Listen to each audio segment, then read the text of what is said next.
Hi, I'm Jim Weaver for Pluralsight, and I'm a software developer who spent a lot of time helping teams with their collaboration and automation tools. Confluence is Atlassian's knowledge sharing and collaboration product. Even though at its core it's a wiki, it has a wealth of features that allow it to act as a central hub for collaborating on the creation of content important to teams, and communicating and providing feedback regarding that content. This course will focus on features that allow you to communicate and collaborate with team members, as well as stay informed of activity that's occurring in Confluence. We'll cover the use of blogs, how to provide feedback on content, share content, and leverage team concepts such as user groups and Atlassian Cloud Teams. We'll see how to watch content, follow users, and receive and manage notifications.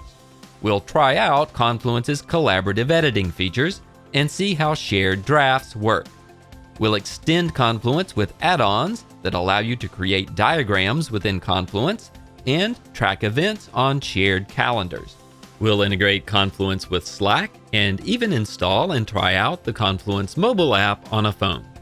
By the end of this course, you'll be an expert at utilizing the communication and collaboration features offered by Confluence.